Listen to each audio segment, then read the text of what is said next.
So, hello everybody.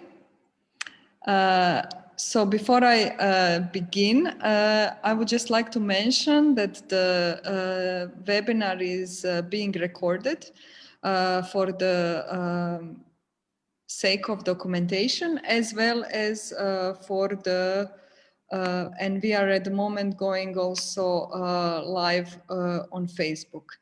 So today on this webinar, you're still cordially invited to join us here on Zoom, because people that join us on Zoom are also able to discuss further the text as well as Maja's work.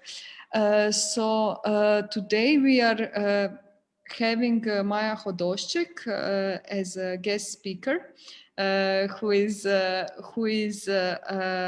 artist who is often using video as a medium, and she's particularly interested in different kind of modes of learning as a part of her practice to speak about different social and political aspects. So what I would like to mention is that we decided to choose a text by Byung Chul-Han, a philosopher and cultural theorist, Germany-based, connected to South Korea,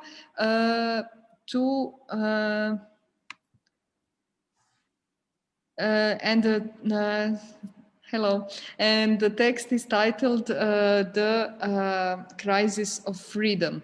The text is actually an introduction text from a book on Psychopolitics, Neoliberalism and New Technologies of Power. And we would like to discuss this introduction within the book, even though it's not actually introduction, it is the first chapter.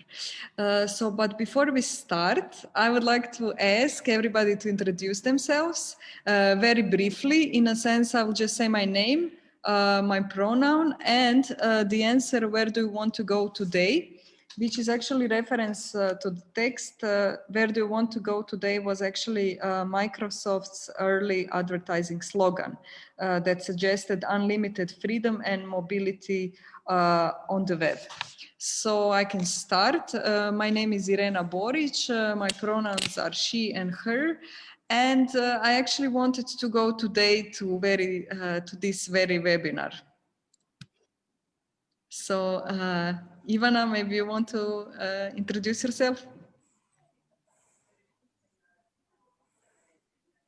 Hello. Oh, zdravo. Hi, zdravo. Hi. I'm Ivana Unuk. Well, what could I say? Of course, she and her goes for me as well. And my spot was also this webinar for this evening. That was what I had planned. So. Okay, thank you.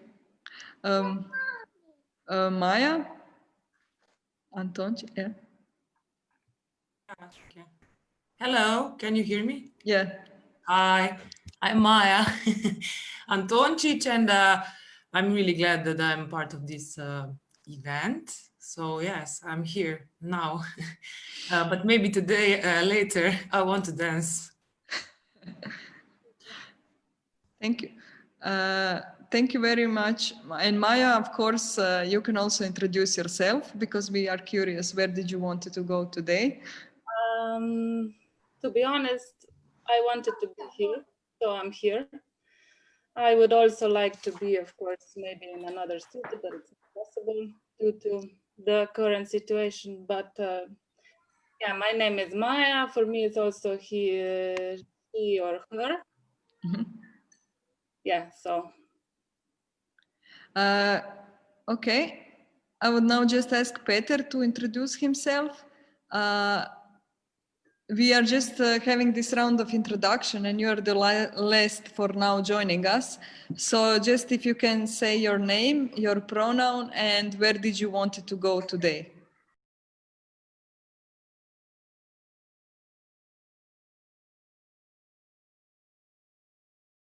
Maja to briefly present her work, and then we will open the discussion about the text. So Maja, please, you have the floor. Thank you, Irina. Thank you for inviting me. I will just show a short clip from my 2 videos that are somehow connected with this text that we did or we will read today. And it's a work that I started to develop during the residency in Spain, in Tabacalera, in the International Cultural Center. And at the time I was researching on how and when human relations and performance of the self kind of became an integral part of work. And I was looking at different historical examples on how business corporations started to collaborate with the field of psychology in order to implement human resources in the working structure. I can maybe say about some examples later in the discussion. But out of that research came, I developed a video series that kind of tried to reflect this contemporary condition of immaterial labor, where the self is in the center, it's the main tool of production. And I was interested in what kind of emotional or psychological processes are embedded in this performativity of the self or in the display of the self. So I decided to create a very simple but not so simple experiment where I collaborated with actors and I asked them if they could individually perform in front of the camera for several hours. But the thing was that they had no direction, they had no instruction, no script, nothing that they could depend on except themselves. So I was very curious what will happen in this duration, where this relation between the subject who performs and the camera that observes but doesn't respond, what will happen, what kind of attitudes will emerge from that. And what is interesting also maybe in relation to this text is quickly it became clear that in this situation where you have this very free structure that they could not manage, the actors could not manage their emotions. They could not, to a period of time they could, but then it started to dissolve somehow. So it was not possible to control emotions all the time. And I will show you now just really short clip from 2 videos. Yeah. Just a second.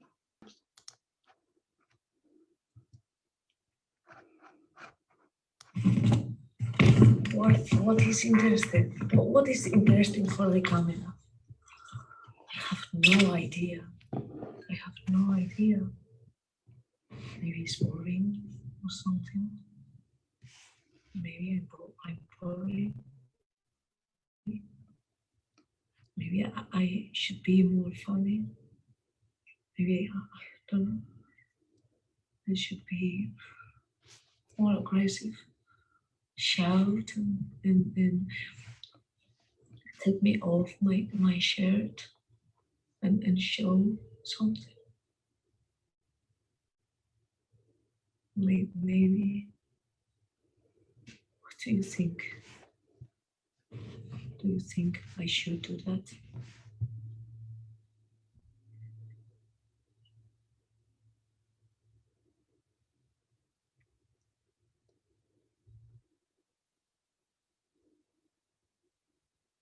Beautiful day.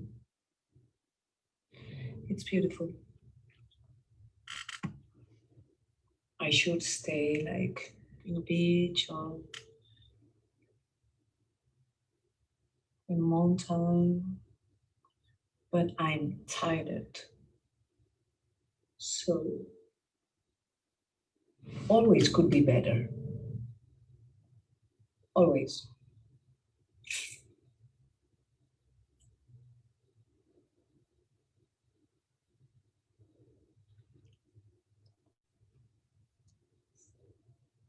My mind thinks all the time that I have to do,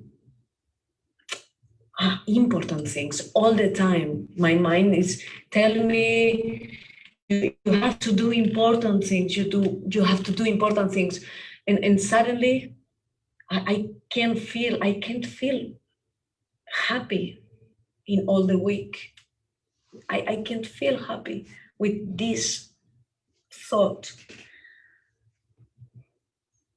It's all the time telling me that I have to be better, that I have to do important things. All the time is telling me that.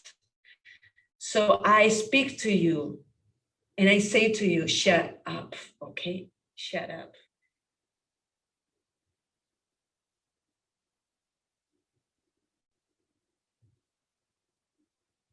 I'm ready.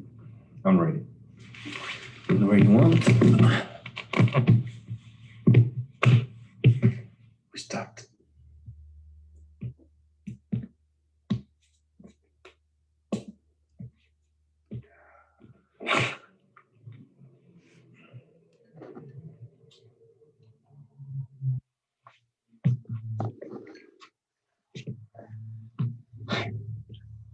You're here for some reason, no? But I also came here for something. I can go, and I will go whenever I want, not whenever you want.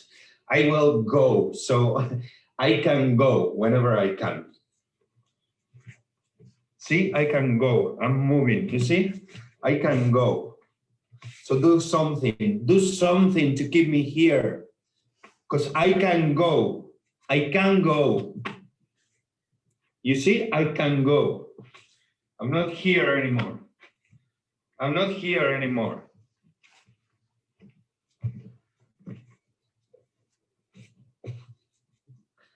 Shit.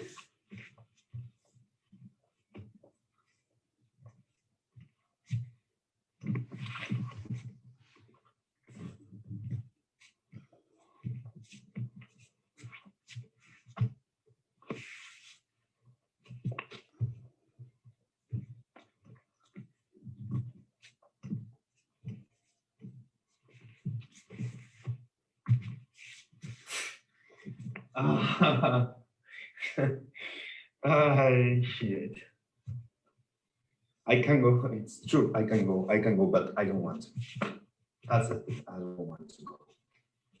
I thought we could start from the beginning again. How do you want me to do this? It's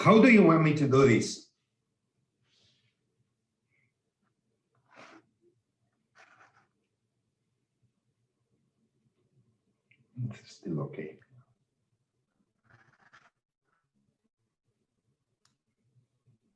Okay. Do you want to say something more, Maja, or? No, I think we can just Okay. connect it with the text when we start. Okay. So welcome, Boško. And Isidora, maybe, I don't know. Okay, so the idea is actually to have some kind of reading circle. That means that Maja and me maybe are gonna manipulate the conversation a little bit, but that doesn't mean that we would not like you to be included as well. So if you feel like talking about any aspect of Maja's work or any aspect of the text or any issue that comes along during the discussion, please be free to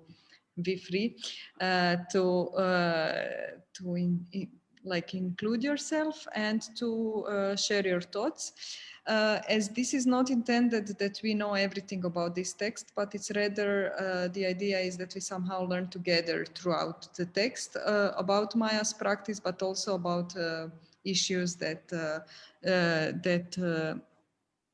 Byung Chul-Han is mentioning.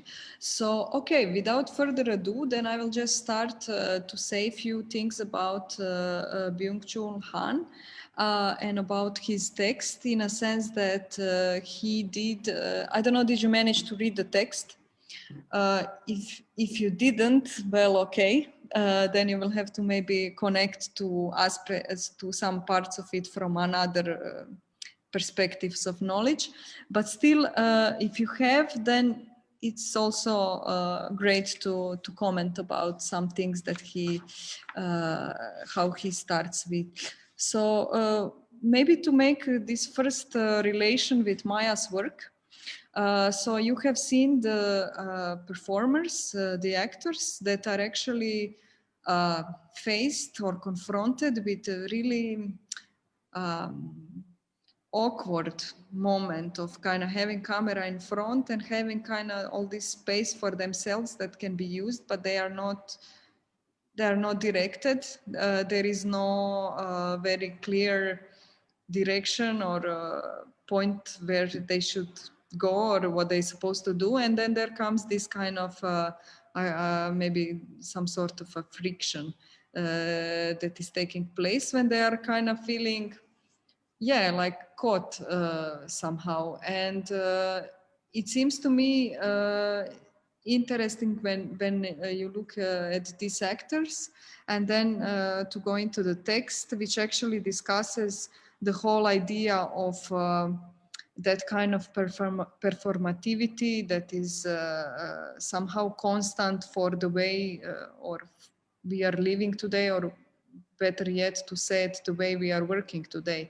So what are the actual working conditions today, and what is how do we constantly somehow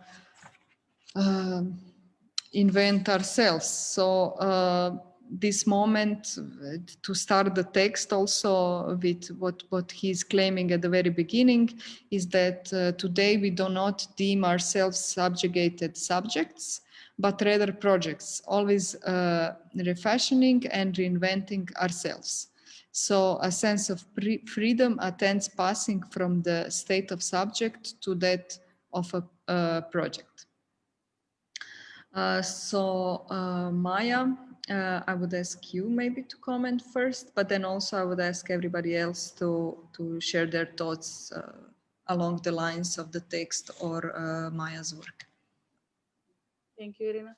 For me, it's interesting, this notion becoming a project, because project means that you are planned, no? That you have a concrete goal, and that everything that you do, that it has some kind of a predetermined, as I said, that it's planned. So this is quite a difference. And I think that what he's trying to, for me, this text was interesting, how he tries to unpack the notion of freedom, that this state of freedom is, for him, he defines it as being in a relationship, that with the freedom is only possible in relationship with others. So in this situation that we are dealing now, when we are basically isolated, I don't mean in a pandemic, but in our working environments where we are isolated and we can only depend on ourselves, this doesn't create freedom, but it's, as he says, it creates a crisis of freedom. And not only that, it also produces some kind of a violence. And for me, this notion, this connecting freedom with violence was interesting also in relation to the work that I showed you, because the way it dissolved the performance of the work of the actors, it also had some element of violence in this narration that it's unfolding in front of the viewer, because yes, this structure was very open and it was free, let's say. You can do whatever you want in front of the camera, but very quickly it became apparent that this freedom produces anxiety and stress, basically. Maybe I can also just comment kind of the inspiration for this project, because as I mentioned before in the introduction, that I was looking at various historical examples on how this kind of more personalized or let's say management that was more adapted to personal needs was implemented. one of the examples is also, it's called T groups. This was like an educational laboratory that was happening in the United States after the Second World War, where they would train many workers. They would take them to, I don't know, for a week long or weekends long training sessions where they would sit in a circle and they would just talk about themselves. And the point of this was that they got to know themselves and others, and how they form relationships with others and how they see themselves. And the important was also the feedback. And this was a learn, and it looked similar to this that I did together with the actors, just that I removed all the feedback and others, but that's not the point. Anyway, the idea was that out of this learning about how we behave and how we interact with each other, business corporations use this knowledge to develop management strategies that would be more inclusive, no? And I think this was also, I think it's still relevant for today in a way, that this inclusiveness and possibility to participate creates this kind of responsibility for the work and identification. And the more we identify with our work, the more we become this subjugated subjects, as he says in the text.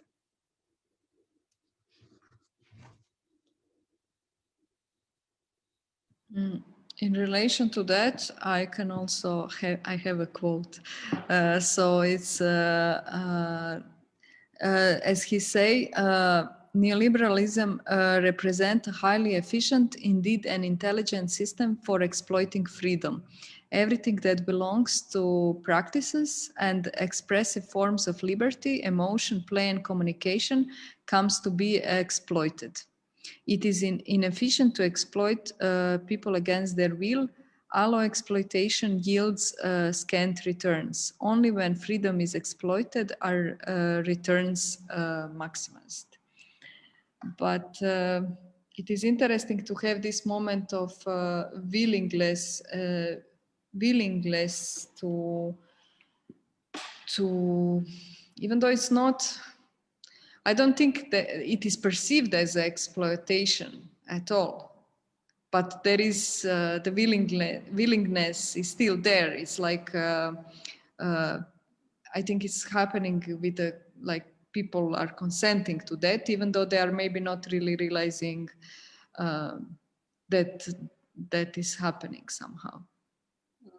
I don't know if somebody else wants to jump in.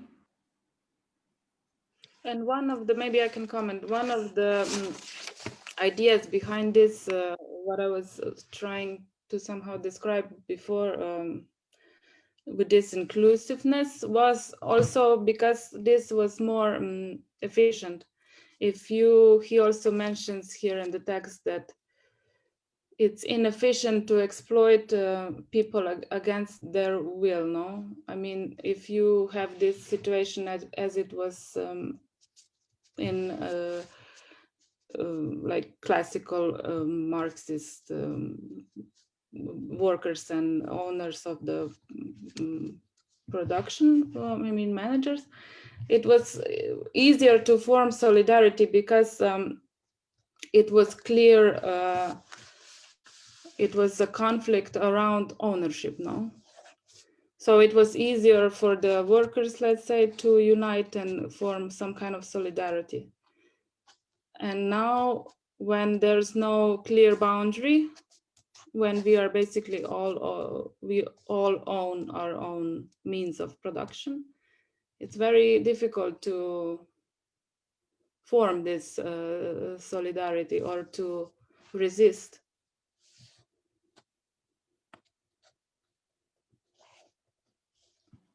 Yeah, he kind of goes on further with kind of having this moment that he talks about slave and a master, that there is not really clear master. In a way, it does resembles this Foucauldian panopticon, like the source of the power is somehow unclear. And then he also goes into that moment that actually we are kind of fighting ourselves. And I think that moment of fighting ourselves, because there is no master, but there is only us, and to, like what we have like means of production is basically only ourselves. So in that sense, it's really like interesting how he goes into that moment of there is no revolution, but just depression. So I guess this is again that line of solidarity or going into your inner fight. But how do you think about this, about his ideas that because of that there is no, like in a sense, that no proletariat exists under the neoliberal regime at all, because there is no working class being exploited by those who own the means of production. Like, what are your thoughts about this?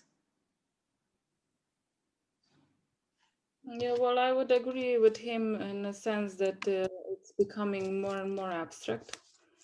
But I would not say that there is, I mean, there is a lot of exploitation going on, and this forcing of, actually when I was reading this text, I was thinking also about the film from Ken Loach, the latest film, Sorry We Missed You, because it's a similar, it's a quite illustrative example of this forcing people to become entrepreneurs, basically. It's, I don't know if you saw this movie, but it's about a man who is a worker, and he works for a post office. He begins to work for the corporation that delivers packages and mail, and he is basically in a position of an entrepreneur, and then he has to, of course, he exhausts himself to the point of he also neglects his family. Everything suffers because of this, because he's totally consumed by this job. So I don't know how. Also, for me, it was interesting how I. Because before I was working a lot with pedagogy, a lot with schools and with different pupils. And last year I went to a seminar for teachers that was like a 6 months long seminar. And the idea was that they trained it's a public school that hired the coach for in order to train the teachers to begin to think about education more through this entrepreneurial lens. And I think this is also like very concerning, no? What does this say, for instance, that public institution, that a project that is funded by Ministry of Education, of basically state-funded project that is trying to implement this very neoliberal ideas in the public school, for instance. So I would, I don't know, as I said, it's very concerning, this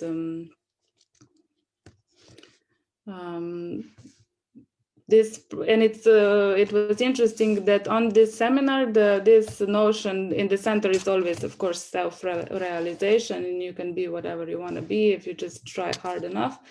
But it's always spoken through this positive terms, you know, always through this lens of something positive. while, for instance, in this experiments that I did with actors, I was interested in this kind of opposite side, you know, what actually happens with the body and mind, that it's constantly in a mode of self-exploitation. What is happening when you cannot, or when you are non-stop in a situation where you have to manage your emotions or construct some kind of display, or what is behind this. And he also says in the text that depression and burnouts and all this is somehow related. So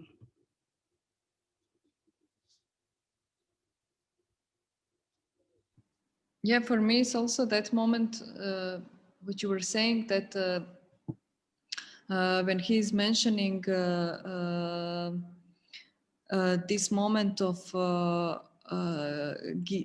guilt and like in a sense of failure, and when individual fails, there is like this personal notion of shame or of personal guilt, and the responsibility is like completely on individual. There is no any kind of responsibility on the society or on some high kind of larger structure, but then everything is somehow imposed on the individual who, of course, it's your own fault that you failed.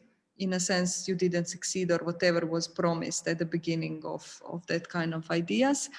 And I also find it very interesting actually how this body works with your within your work, because I think it's really interesting performance, and it's very like it's quite difficult in a way to kind of bear with it somehow, because it's that constant feeling of some kind of anxiety, and you really don't know why is that happening in a way, even though like you can imagine that the anxiety is coming because there is no the other person somehow, that there is this moment of kind of being exposed and completely, yeah, some kind of nakedness in a way is happening there, in a way that you are kind of peeling your skin and showing yourself.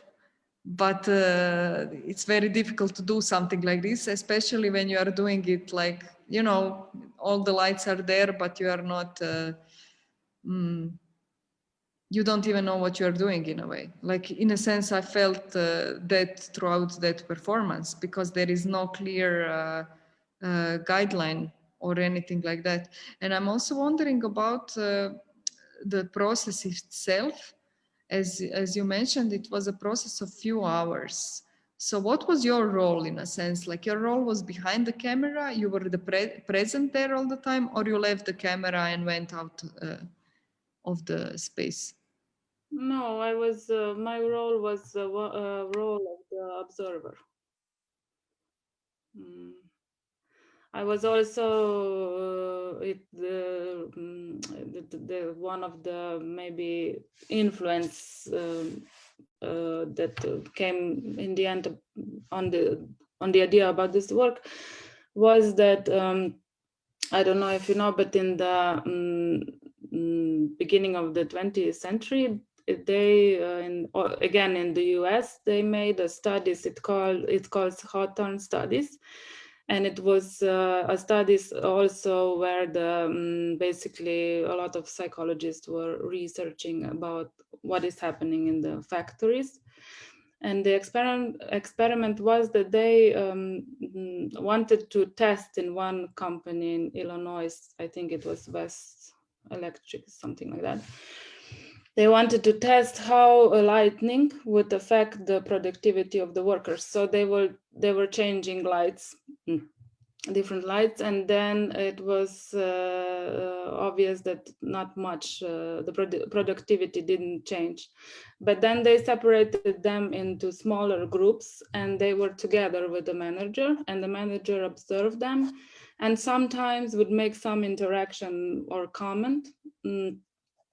And they realized that the workers modified behavior because they knew that they were being watched by someone. And also because the manager would make like positive comments or would show an interest in them, they would try harder, so the productivity went up. And this studies is known for being like the first studies that declared like that the working space is a social space first. And I thought it was interesting, and I was also curious then what would happen if you watch, we are being observed anyway all the time because we are living in a surveillance society. But I wanted to emphasize this by making it clear that the camera is there only for this purpose, to watch, to observe, and nothing else, you know. So yeah, it was quite interesting what kind of process then took place.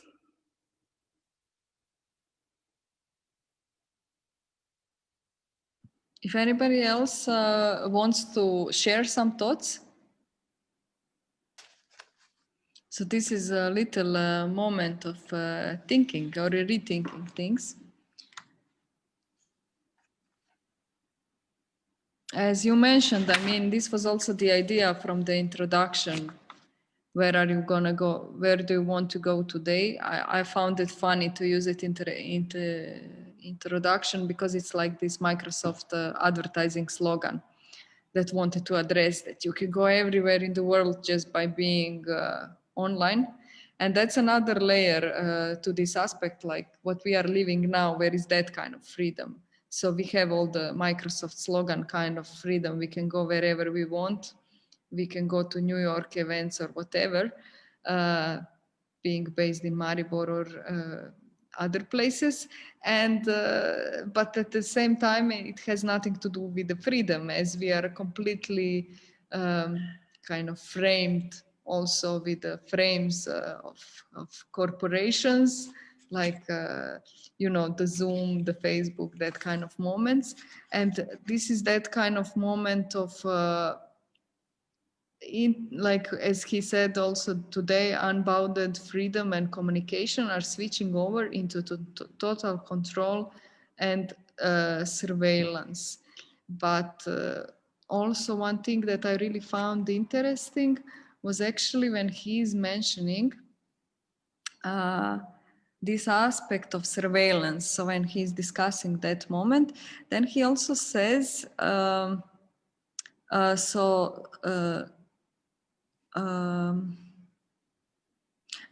it is as if everyone were watching over everyone else, even before intelligence agency or secret services have stepped in to supervise and steer. So in a way, it is kind of, according to him, it goes even worse.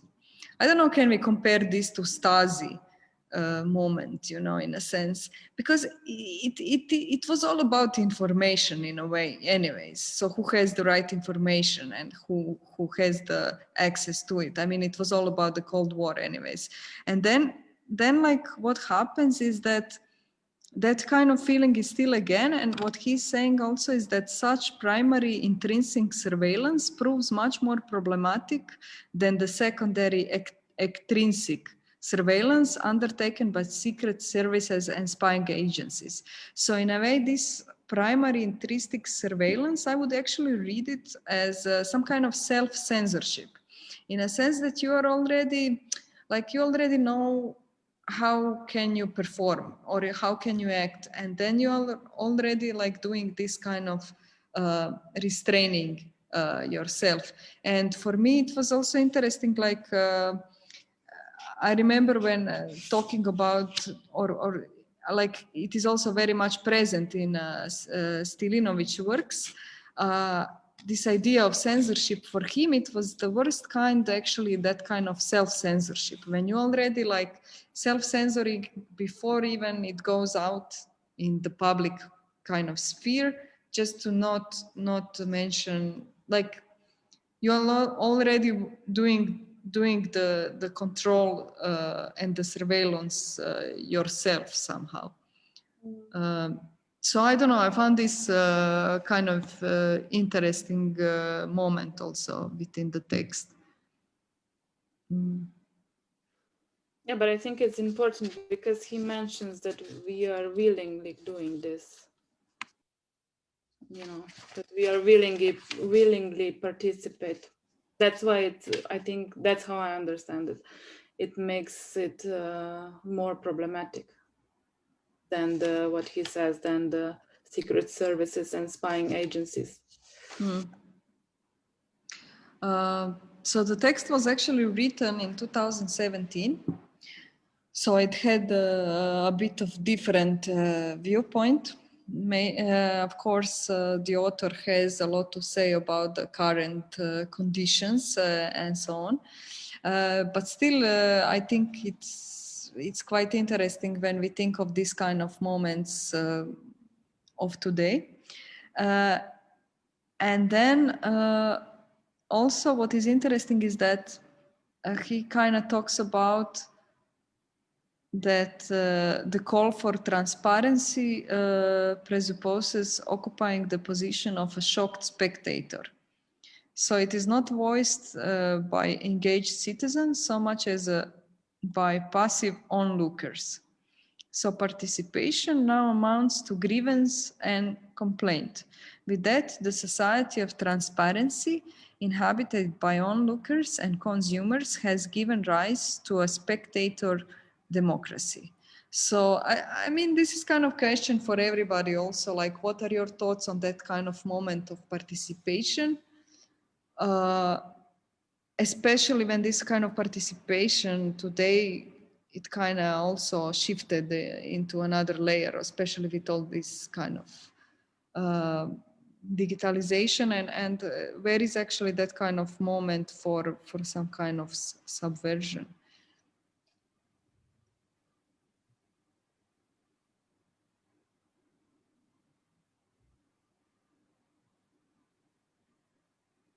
Well, I think many, one simple answer maybe, but also maybe not so simple, is that many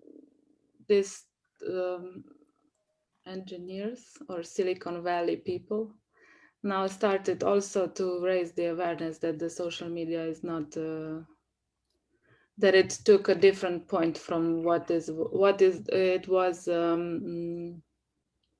what it was used to be, that it became something else now. So they are also kind of trying to encourage people to maybe not use it anymore or redefine it.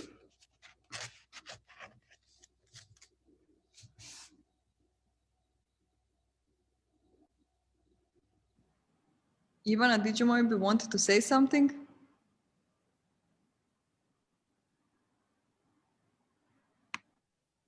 I did several times, actually.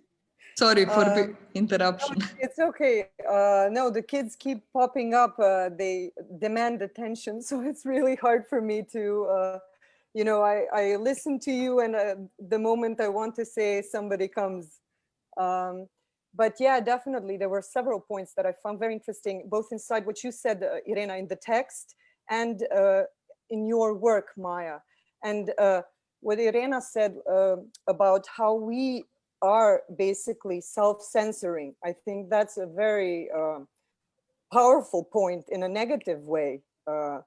And in your work, I saw that, as you mentioned, with those people who are working, and somebody comes, I mean, the manager is there, and they alter the way they act because they know that they are being watched. And I think that has penetrated in our lives as well.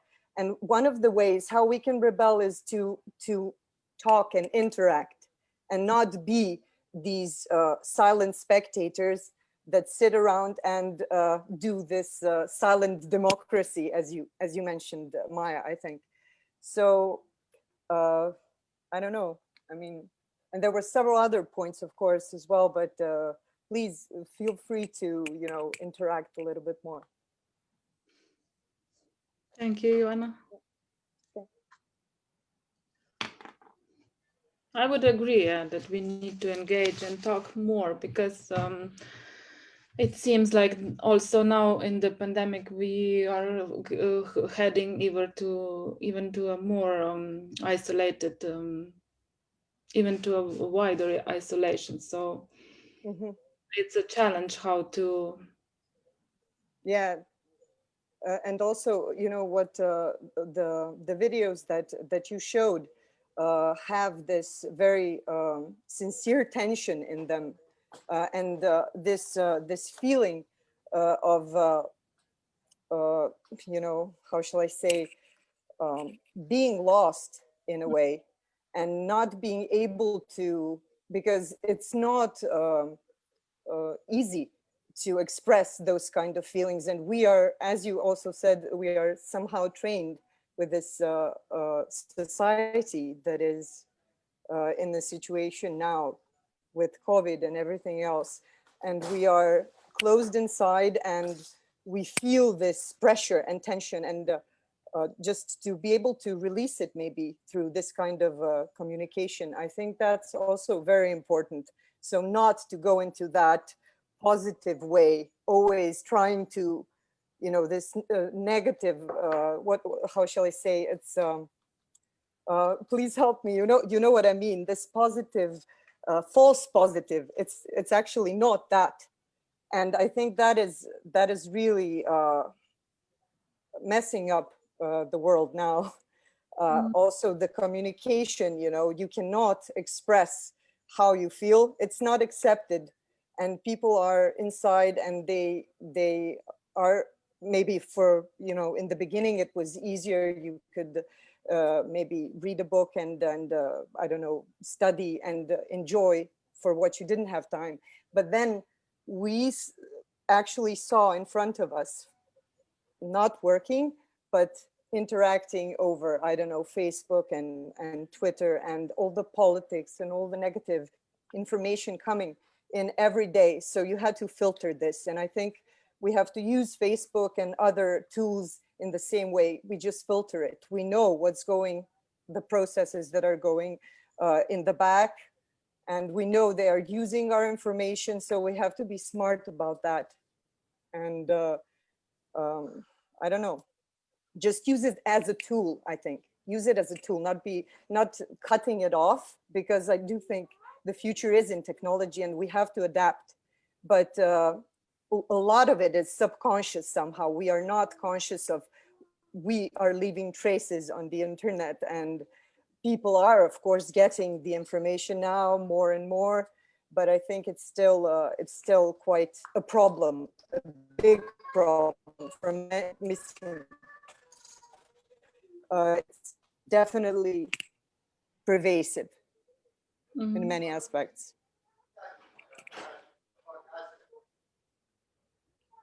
Yeah, I want to maybe. So I think communication is really important, and you know, trying to move forward with that kind of yeah, stance in life. I don't know. Yeah, but for me it was also interesting. It is hard, definitely, but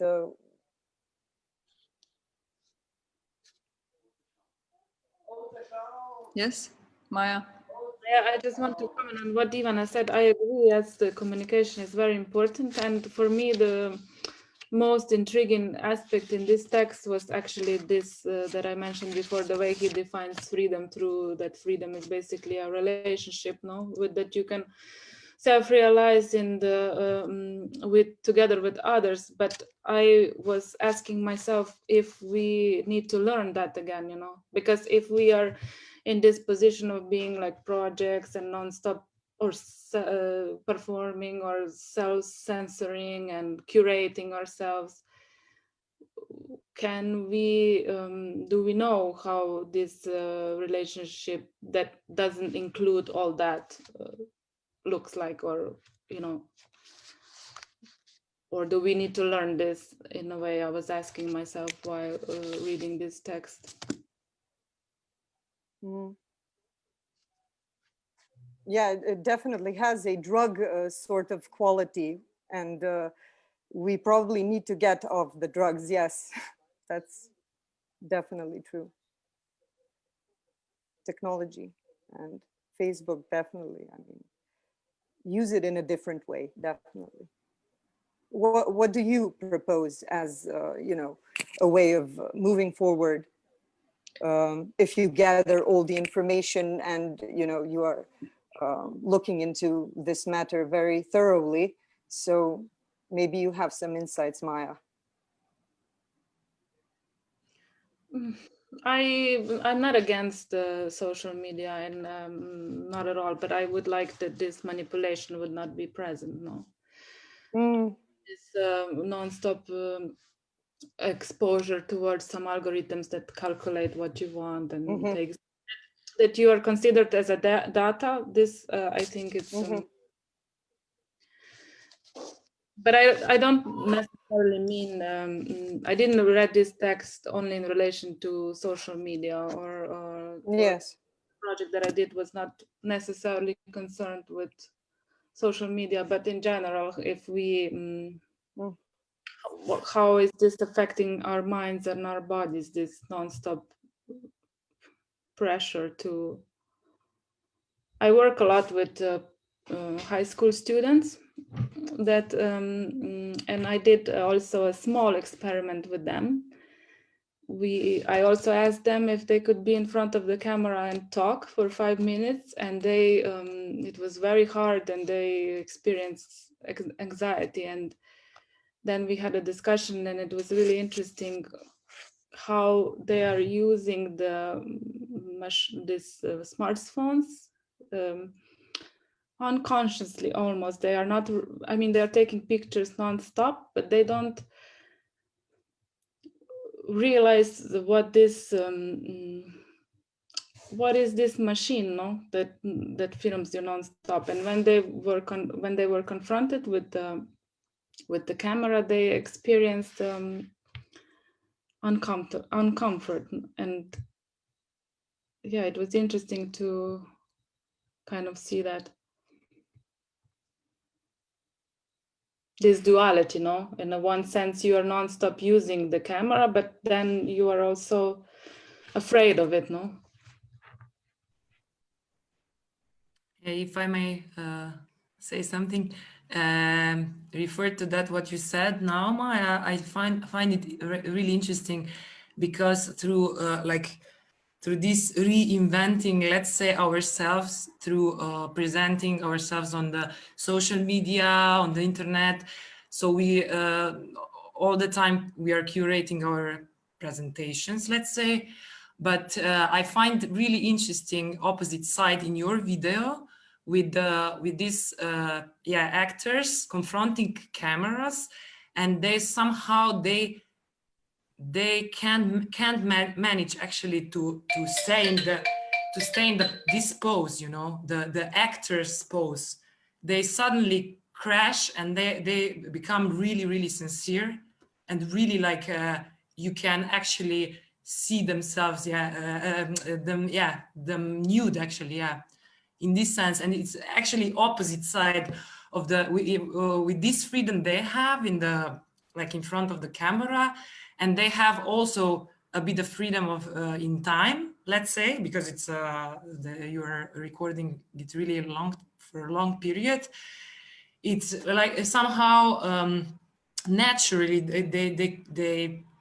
they undress themselves, and they show them their weakness and their questions and their thoughts. Like it's actually amazing to see it, and with this, let's say, opposite side of the how we can through presenting on the internet, we can curate ourselves all the time, and really think what will we post, or what will we say, or what will we write. But and it's great actually opposite thing in this video.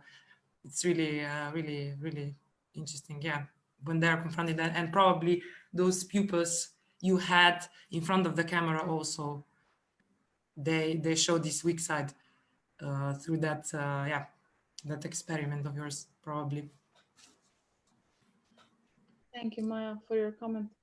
Yeah, I would agree. It's very it shows how much we manage ourselves, no, through I mean manage emotions, no. We are very aware what can be shown and what has to remain hidden. And in this duration and in this context, that was really, as I mentioned before, it was very, even a bit aggressive. The actors could not hide anymore. It was really interesting how they actually you could see a pressure on themselves, like they pressure themselves, like on themselves. It's not even the camera anymore, or you probably. And you actually, even though you could somehow edit this video by yourself to like probably as a author, you can how to say you can make the video like this line of the, I don't know, the drama. You know, dramaturgic line, but actually with this kind of let's say natural performing, you couldn't actually even you probably you couldn't manipulate it all of these 2 hours, let's say, recording to one you want to. So you can see as a we can see it like as a really sincere exposure. Exposure. But it might also be manipulation, no? Because maybe they manipulated me, you know. And so I don't know. It's we could discuss about that, no?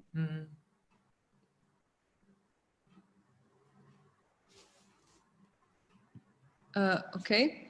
Thank you everybody for sharing your thoughts. And now we are like up to for a closure. I don't know if anybody wants to share some final thoughts. Okay, if not, we didn't touch upon few other things that were there, but still, of course, we have a webinar usually for 1 hour. And I think it's a good timing, especially when it comes to this different kind of concentration on Zoom. And also this is an attempt to kind of get together and engage in a different kind of thinking together and being together and learning together. And I would like to thank everybody for being here with us. And thank you very much, Maja. Thank you so much. Yeah, and it was really nice to see you, Ivana. Yeah, it was nice to see you too. Yes. Better. So thank you, everyone, and hopefully see you soon in some other circumstances. Yes, it's true. Better circumstances. Hey, zdravo. Ciao. Ciao. Ciao, ciao.